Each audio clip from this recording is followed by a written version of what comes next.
Learning outcomes. After studying this module, you shall be able to know about genetic marker, its types and uses, the various techniques like RFLP, RAPD and AFLP, the various applications of these techniques.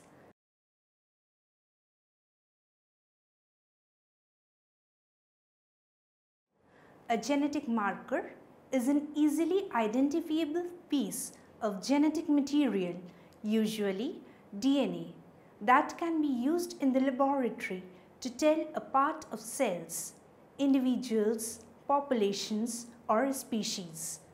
The use of genetic markers begins with extracting proteins or chemicals for biochemical markers or DNA for molecular markers from tissues of the plants, for example, seeds, foliage, pollen, sometimes woody tissues.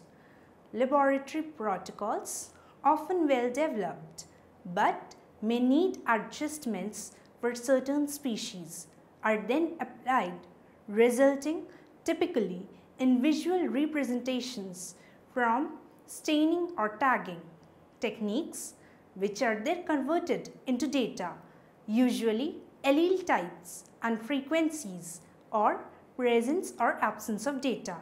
The various uses or applications of genetic markers are as: the genetic markers can be used to study the relationship between an inherited disease and its genetic cause. For example, a particular mutation of a gene that results in a defective protein.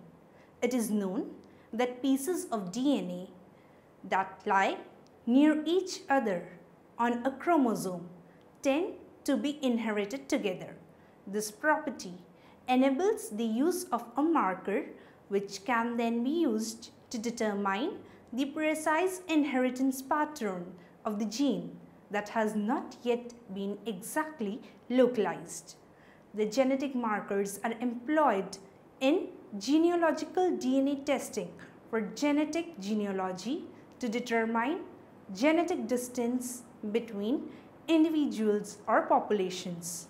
Uniparental markers or mitochondrial or Y chromosomal DNA are studied for assessing maternal or paternal lineages.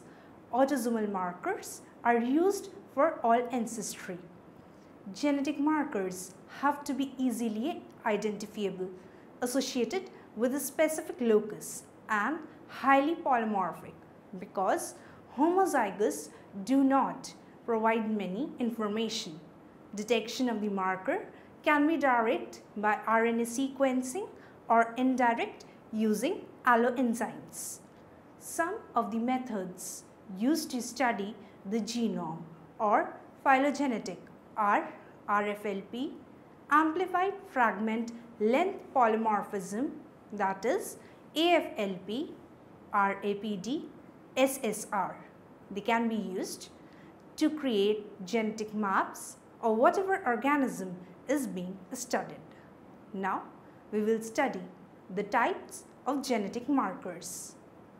The modern genetics shows two types of genetic markers. First is the biochemical marker and second is the molecular marker. Now we will study about the biochemical marker. The biochemical marker detects the changes and variations at the gene level, such as amino acids, any hormone, enzyme, antibody or other substance that is detected in the urine or blood. The biochemical markers can further be classified as allozymes and isoenzymes. Now we will study about allozymes and isoenzymes. Allozymes, or also called as allozymes, are variant forms of an enzyme that are coded by different alleles at the same locus. These are opposed to isoenzymes, which are enzymes that perform the same function but which are coded by genes located at different loci. They can be distinguished by electrophoresis. These enzymes generally perform very basic functions found commonly throughout all life forms, such as DNA polymerase, the enzyme that repairs and copies DNA. The significant changes in this enzyme reflect significant events in evolutionary history of organisms. The key to choosing which alloenzyme to use in a comparison between multiple species is to choose one that is as variable as possible while still being present in all the organisms. By comparing the amino acid sequence of the enzyme in the process, more amino acid similarities should be seen in species that are more closely related and fewer between those that are more distantly related. The less well conserved the enzyme is, the more amino acid differences will be present in even closely related species.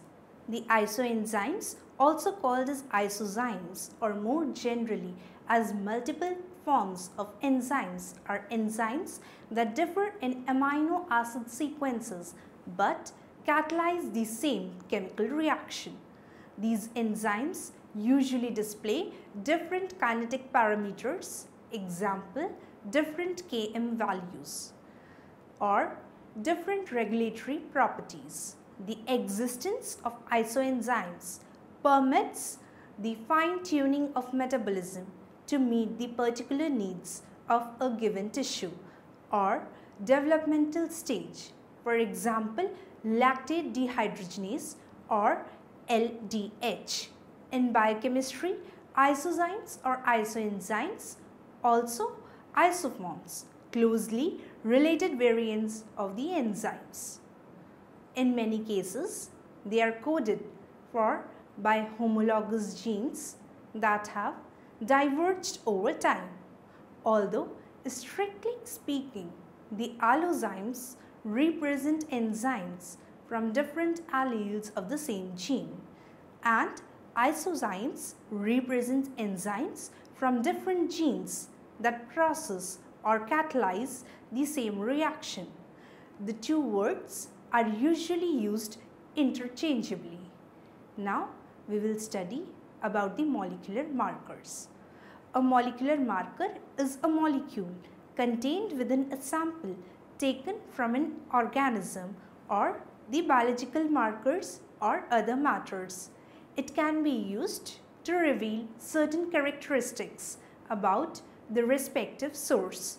DNA, for example, is a molecular marker containing information about the genetic disorders, genealogy, and the evolutionary history of life.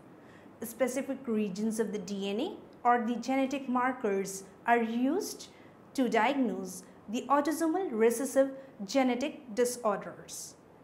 Molecular markers detects the changes or variations at the DNA level, such as the changes in nucleotide. The molecular markers consist of DNA markers, which is characterized as: first is the hybridization molecular based marker, and second is the PCR molecular based markers. First, we will study about the hybridization molecular based markers. The hybridization molecular based marker examines the differences in the size of the DNA fragments for which it requires high molecular weight DNA and probes and is usually performed on cellular genome. The two techniques which come under hybridization molecular based markers are the DNA-DNA hybridization and second is the reflip technique. Now first, we will study about the DNA-DNA hybridization. In the molecular genetic technique of hybridization of DNA, single strands of DNA from two different species are allowed to join together to form hybrid double helixes. these hybrid segments of DNA can be used to determine the evolutionary relatedness of organisms by examining how similar or dissimilar the DNA-based pair sequences are.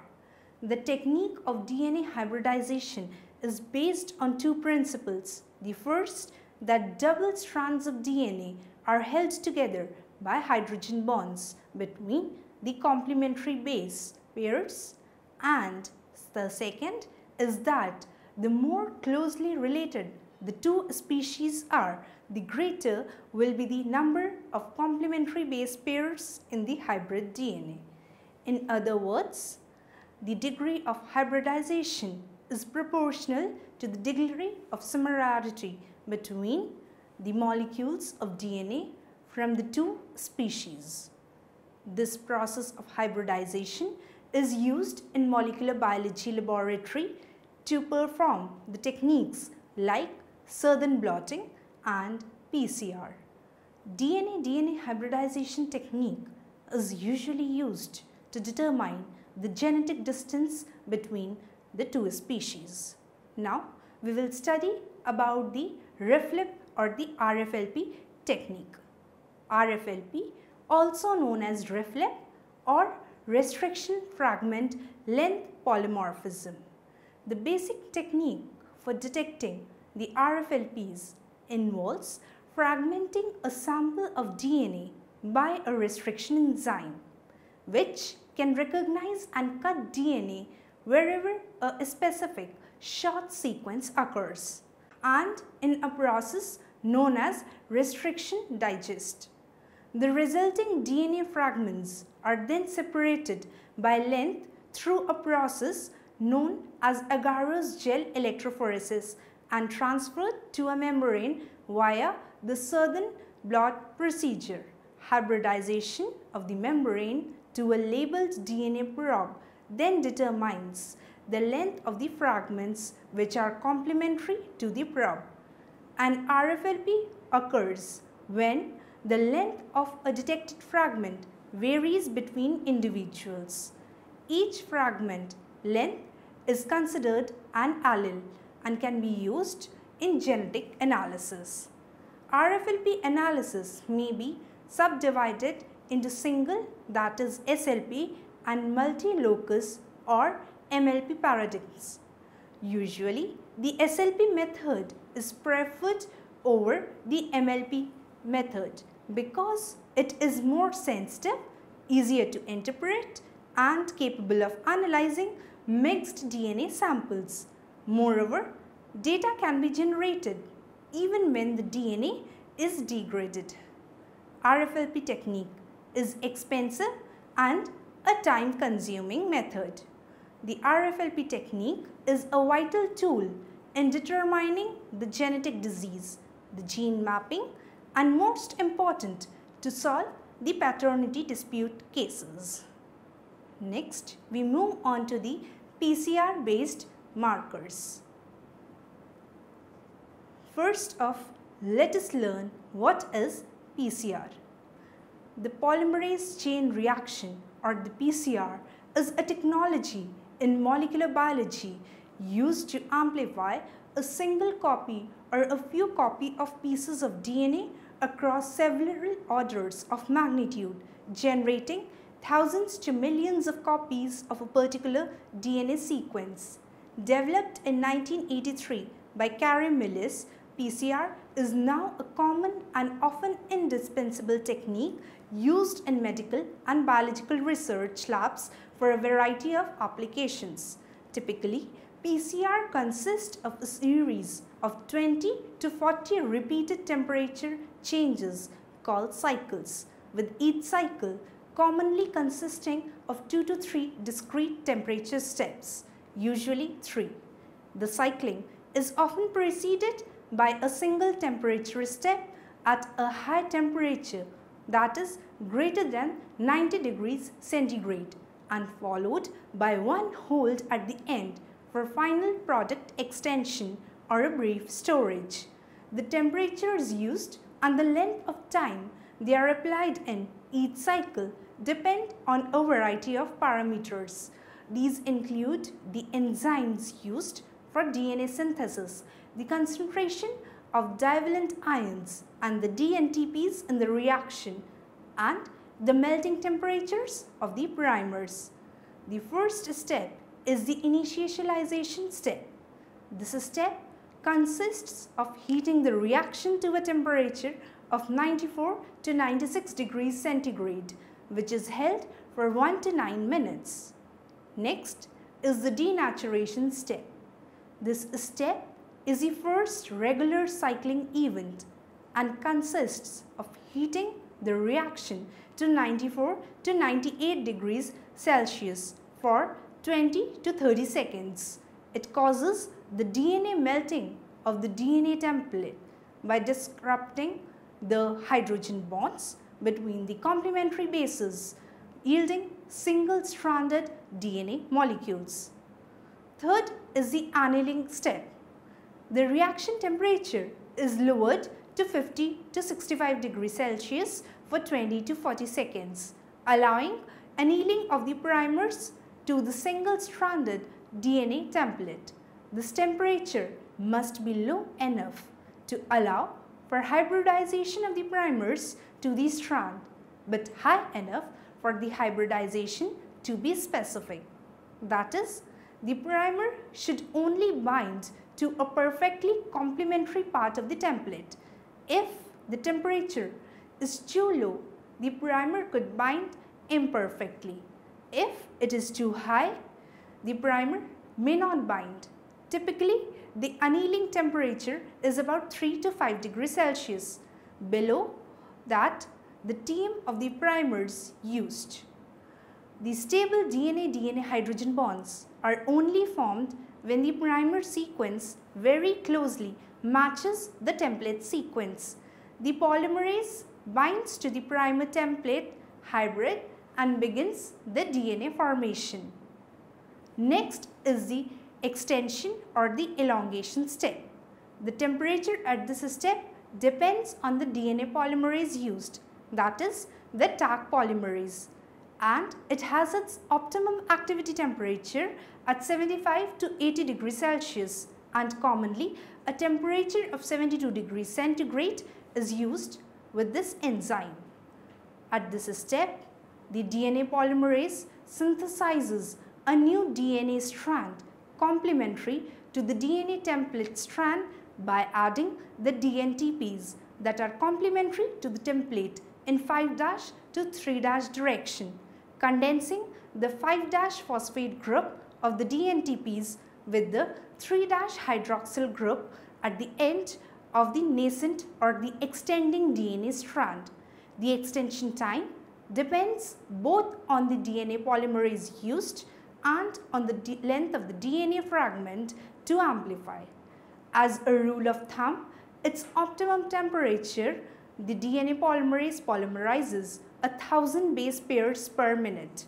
Under optimum conditions, if there are no limitations due to limiting substrates or reagents at each extension step, the amount of DNA target is doubled, leading to exponential or geometric amplification of the specific DNA fragments. Next is the final elongation step. This single step is occasionally performed at a temperature of about 70 to 74 degrees centigrade. That is the temperature needed for optimal activity or for most of the polymerases used in the PCR reactions for 5 to 15 minutes after the last PCR cycle, so as to ensure that any remaining single-stranded DNA is fully extended. And lastly, the final hold. This step at 4 to 15 degrees centigrade for an indefinite time may be employed for short-term storage of the reaction. The various PCR-based markers which will be discussed here are the SNPs, SSR, AFLP and RAPD. First is the SNP. SNP is a DNA sequence variation. Any two unrelated individual differs. It occurs when changes occurs in a nucleotide composition. Let us suppose that there are two DNA molecules with nucleotide composition. Both DNA molecule differs at a single nucleotide composition, that is C or G and A or T location, and that's why it is said as a single nucleotide polymorphism. Next, we will study about SSR or simple sequence repeats. SSR is a simple sequence repeat which is often termed as microsatellite, and STR, that is short tandem repeat. It is a sequence where 2 to 6 base pairs of nucleotide are repeated. These repeat units are generally di, tri, tetra, penta nucleotides. One common example of microsatellite where C and A are nucleotide which is repeated variable number of times. The variability of microsatellite is due to higher rate of mutation. Next, we move on to AFLP. AFLP is the most complex of marker technologies. It is a PCR-based tool used in genetics research and DNA fingerprinting. The procedure of AFLP technique is as follows. It involves the digestion of DNA with restriction enzymes, followed by ligation of adapters to the sticky end of the restriction fragments. The selected fragments are then amplified using 2 PCR primers. The amplified primers are then separated and visualized using the gel matrix.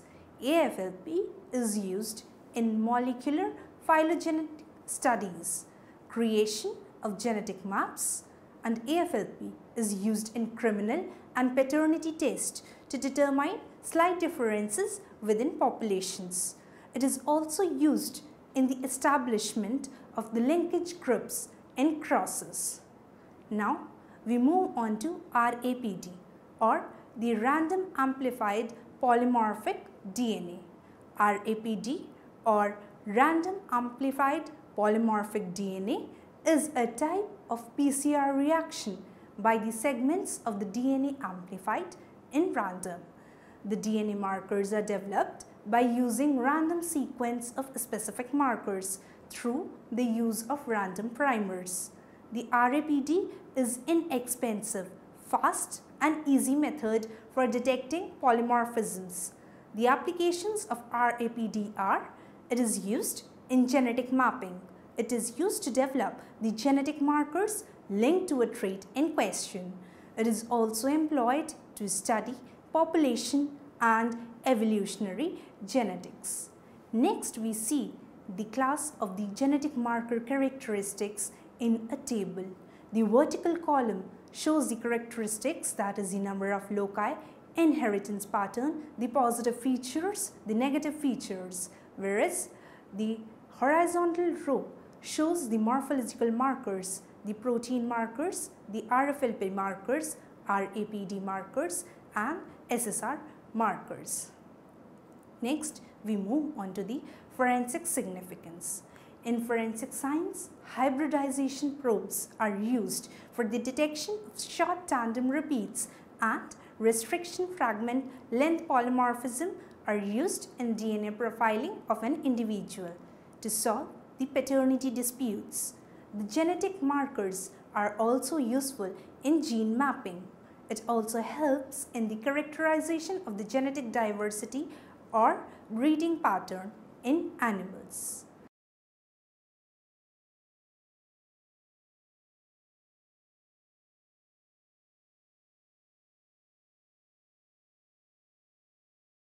Now, let us summarize all that we have studied in this module. The genetic marker can be said as any visible character or a gene or DNA sequence with a known location on chromosome. The various uses or applications of the genetic marker are as: firstly, it is used to estimate the relationships. Secondly, it plays an important role to find the diseases. Next, it is used to study the differences in the population. It is also used to describe the geographic patterns of genetic variation. Lastly, it is used to identify an individual or a species in a population. The modern genetics shows two types of genetic markers. The first is the biochemical marker and the second is the molecular marker. The biochemical marker detects the changes or variations at the gene level, such as the amino acids. The biochemical marker can be further classified into two classes, that is the allozymes and the isozymes. The molecular markers detects the changes or the variations at their DNA level, such as the changes in the nucleotide. The molecular marker consists of DNA marker, which is categorized as the hybridization based molecular marker and the PCR molecular based markers. The two techniques which come under hybridization molecular based markers are the DNA-DNA hybridization and the reflip techniques. The various PCR based methods are SNP, SSR, AFLP and RAPT. In forensic science, hybridization probes are used for detection of short tandem repeats, and restriction fragment length polymorphism are used in DNA profiling of an individual. It is also used to solve the paternity dispute cases. The genetic markers are also useful in gene mapping.